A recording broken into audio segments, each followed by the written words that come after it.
यहाँ अंग्रेज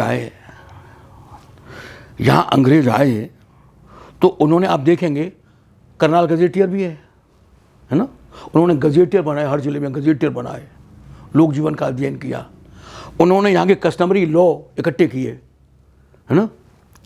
बात यह है कि जहाँ शासन करना है, यह तो हमें ये खबर नहीं है कि ये किस दिन मेला करते हैं, किस दिन व्रत करते हैं, इनके मनुष्य और मनुष्य के बीच कौन कौन से रीति रिवाज है, संबंध इनके क्या हैं, तो वो शासन कैसे करेगा।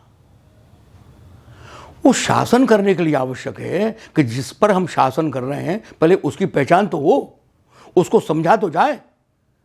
तो उन्होंने यहाँ के आदमी को समझने के लिए, यहाँ के रीति रिवाजों को समझने के लिए, यहाँ के आचार विचार को समझने के लिए अध्ययन शुरू किया, फोकलोर नाम दिया उसके लिए। तो उस समय उनकी धारणा, शासक की शासक के प्रति क्या धारणा होती है, अरे ये असभ्य लोग हैं, जंगली लोग हैं, बेचारे जादूगर फादूगर सपेरे फफेरे लोग हैं, ये बेचारे क्या जाने सभ्यता को, ये बेचारे क्या जाने, अज्ञान में पड़े हुए लोग हैं बेचारे ये। तो फोक का मतलब हुआ असभ्य, अंडर सिविलाइज्ड, अनसिविलाइज्ड, है ना, रूरल, ये जंगली, ये उन्होंने उसका अर्थ किया, क्योंकि उनके मन में धारणा जो बैठी हुई थी ना उपनिवेश के निवासियों के प्रति, इधर ये बेचारे जंगली लोग हैं, असभ्य लोग हैं, और हम इनको पहचान रहे हैं, हम इनका अध्ययन कर रहे हैं, तो जंगली लोगों पे कृपा कर रहे हैं, मेहरबानी कर रहे हैं, इनको हम सभ्य बनाने आए हैं, है ना। तो असभ्य लोगों के ज्ञान को उन्होंने फोकलोर कहा था, अंडर सिविलाइज्ड लोगों के ज्ञान को उन्होंने, देखिए उनकी जो नफरत का भाव था ना, अभी वो कह रहे थे ना, वो सना साहब कह रहे थे ना कि वो सब जगह पर लिखा हुआ था कि वो काले लोगों का प्रवेश वर्जित है। तो उनकी धारणा तो हमारे प्रति काले लोग थी ना, हमारे प्रति वो ये सोच रहे थे कि ये काले लोग हैं, ये तो वैसे ही लोग हैं, कि नफरत वाले वैसे लोग हैं। लेकिन शासन करना है इसलिए अध्ययन कर रहे हैं, इसलिए वो फोकलोर है।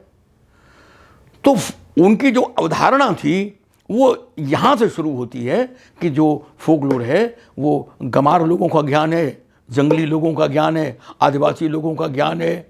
तो हमारे ज्ञान के प्रति ये था, शासित का ज्ञान है ना, तो साथ बेचारे ज्ञान का क्या करना है ना, चोरों के ज्ञान का क्या करेंगे अब। तो उनका धारणा वहाँ वो थी।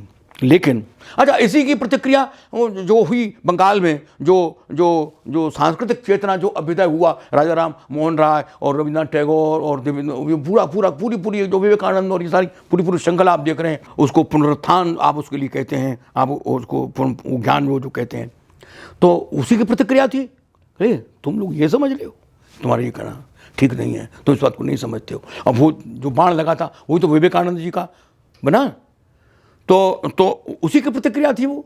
अच्छा खैर, उसके बाद में मानव शास्त्रियों ने जब जैसे जैसे अध्ययन किए तो उन्होंने कहा था, यार तुम जिसको अंधविश्वासी कह रहे हो ना, तो यार भूत तो तुम्हारे ये व्हाइट हाउस में भी है, लिंकन का भूत, वहाँ की स्टोरी छपी, वो मैंने उसमें अपने उसमें दिया है, अपना जो पेज है ना, अपना जो वो है, उसमें लिंकन का भूत की जो वो दे दिया है मैंने, वो अखबार छाप दिया है, अखबार का चित्र आपने शायद देखा हो या नहीं देखा हो, देख लेना भले, उस पर है मेरी जो अंग्रेजी में राजीव रंजन चतुर्वेदी लिखा हुआ है ना, उस पेज पर ये चित्र है, व्हाइट हाउस का भूत। अच्छा, आप लेनिनग्राद पर शादी हुई और शादी करके जो आप लेनिन की समाधि पर पहुंच गए आशीर्वाद लेने के लिए, अरे ये क्या चक्कर है भाई, ये क्या हो गया।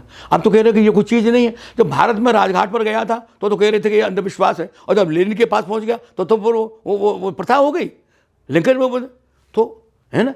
जब सामान्य आदमी गंडा बांध रहा था तो आप कह रहे थे ये तो अंधविश्वास है, और जब अमिताभ बच्चन ने गंडा बांध लिया फिर ये क्या बात। नहीं, आदिम मानस सब जगह पर है, आदिम मानस, आधुनिकतम मानस में भी आदिम मानस बैठा हुआ है। अब वो कब अभिव्यक्त होगा या नहीं होगा, देखिए आदमी जानवर तो है, वो जानवर तो है, प्राणी है ना, हम तो एनिमल, तो बायोलॉजी वाले तो उसको एनिमल ही कहते हैं ना, तो उसका जो एनिमल पन्ना है वो कब जागृत हो जाए। अच्छा, और जागृत है भी, ये एटम बम क्यों बन रहा है जी, ये दुनिया भर के युद्ध क्यों हो रहे हैं जी। अब तो सभ्य हो गए, जब सभ्य हो गए तो ये बम छोड़ो, ये युद्ध छोड़ो, लेकिन आपने तो युद्ध छोड़ा नहीं, युद्ध नहीं छोड़ा नहीं आपने। युद्ध हो रहे, क्यों हो रहे हैं युद्ध? सभ्यता में कोई युद्ध हुआ करते हैं क्या? तो सभ्यता में युद्ध नहीं होते, वहां तो शांति होती है, लेकिन आप तो युद्ध कर रहे हैं और बम बना रहे हैं। ये जानवर पना तो है ही। इसका मतलब है आदमी में जानवर जिंदा है। अभी भी जो हार और जीत का निर्णय है तुम युद्ध में ही करते हो। हार और जीत का निर्णय युद्ध से हो रहा है, इसका मतलब है आदमी में जानवर जिंदा है। अभी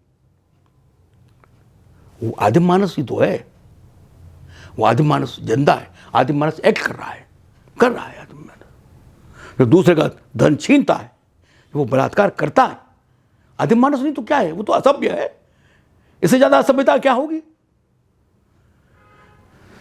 आप उसके केवल एक पक्ष को न देखिएगा, लोक वार्ता उसकी टोटलिटी को उसको देखता है, जीवन की समग्रता में उसके लिए देखता है, उसके लिए